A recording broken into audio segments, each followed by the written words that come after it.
Good morning, everyone. Today we're out on the Eastman Brook Preserve, and today I want to do a focused talk about Subnivian Habitat. So we have snow on the ground, and let's see what we can find today.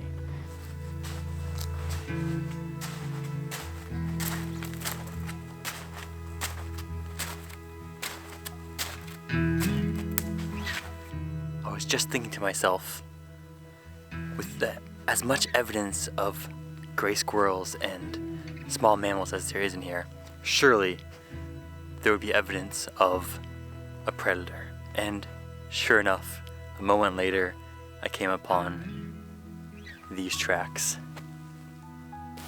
So, on the right, we have a mouse, and on the left, a bobcat.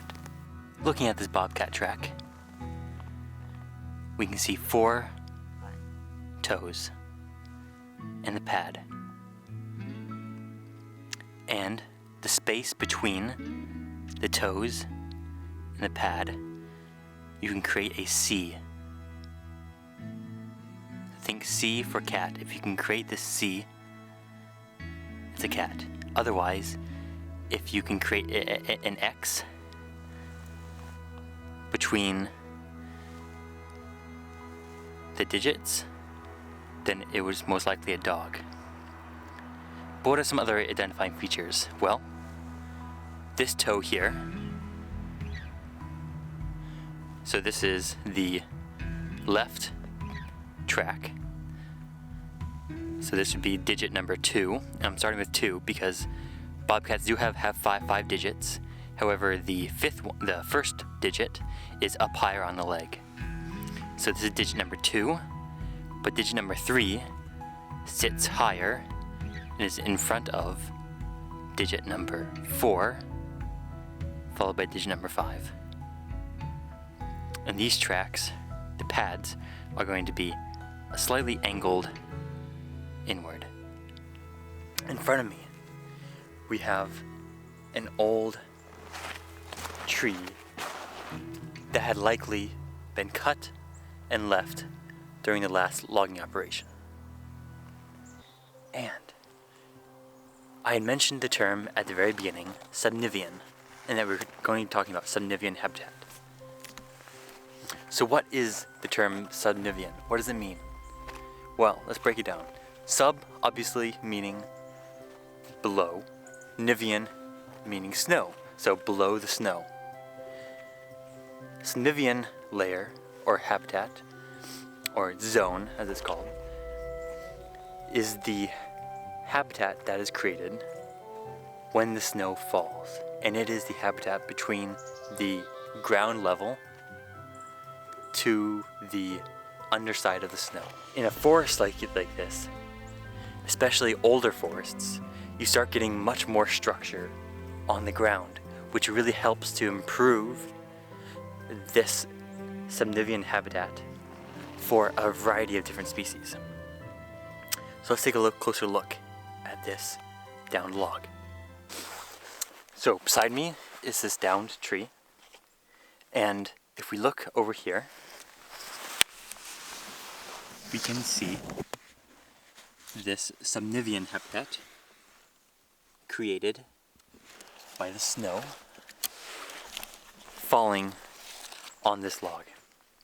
And so during heavy snowfalls, right, the snow could cover this completely, and thus you have this open area beneath the log here.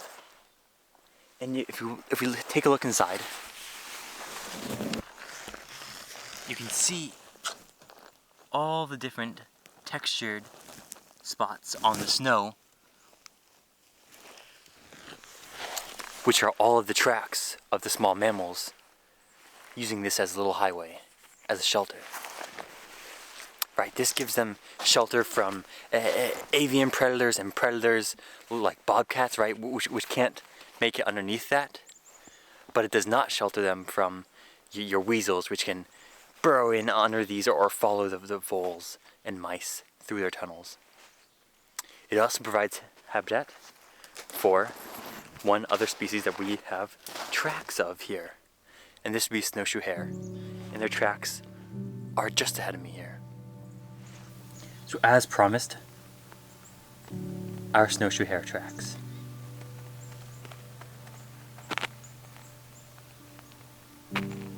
First foot hits, second foot hits, and then the back 2 feet spring away. And that's where they're getting around. Oh, and actually, right here, you can see one of their pellets. Completely circular little pellets.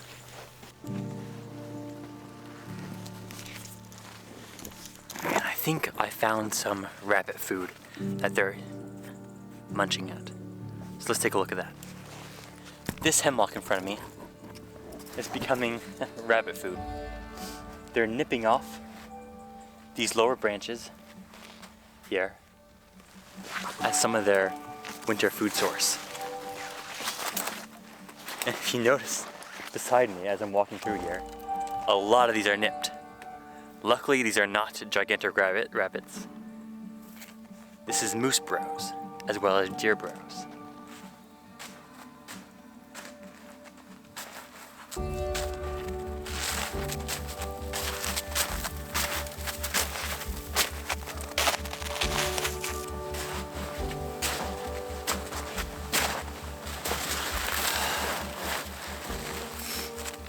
In front of me here is the lookout post for this bobcat. So we have tracks coming down the slope here, and here he stayed. Front paws here, hind quarters, sat down there. He's looking down the slope for all of the red squirrels and gray squirrels that I've been seeing tracks of here, as well as any deer or other small mammals. And so think of it like your house cat, right? They like to sit where it's really high, where they have a vantage point. And so he probably stayed here for who knows how long, seeing if there was an easy meal to be had. If only I had a camera right there.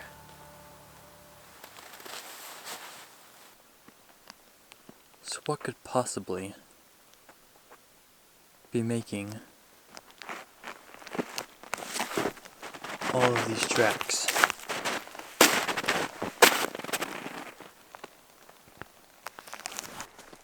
Here's a hint.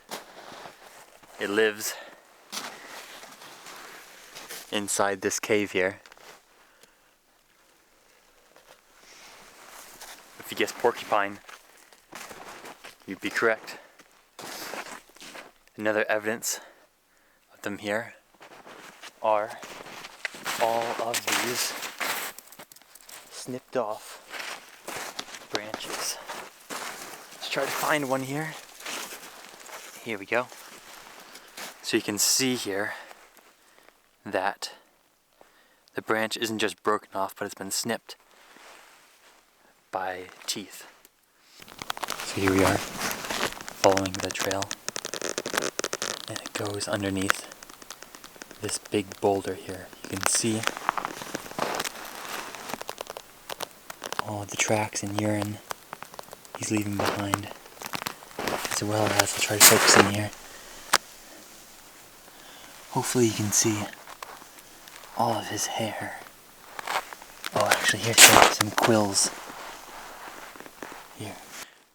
So we can see here the porcupine den. And the most notable thing is all of the poop that you can see here. And so this is one clear way of finding a porcupine den even during the summer. And this is really fresh. Behind and above me here is a bear nest. Bear nests are only made in beech trees, and what they're doing is they're going up into the canopy and and they're pulling in all of the fine branches here, right? They're pulling them in and then scraping them of all of their beech nuts. And then they're actually piling all those branches then underneath them, creating that nest looking structure right there.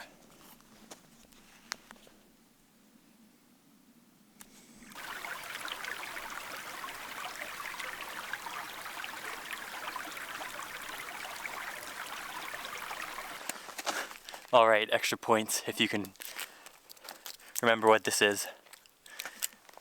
If you said that it's a bear, markings, you're right. It's on your typical red pine. Right here, I want to highlight the importance of this structure on the forest floor. I mean, there are snowshoe tracks all over here. And notice how, right, they're leading underneath all of these downed trees. Having all of this structure on the floor here, right, creating this habitat in the winter, this subnivean habitat, is really benefiting them and benefiting their predators, right? The more that we can have diversified structure in our forests, on our landscapes, really helps wildlife thrive and thrive with more diversity. I want to thank you all for coming out with us today.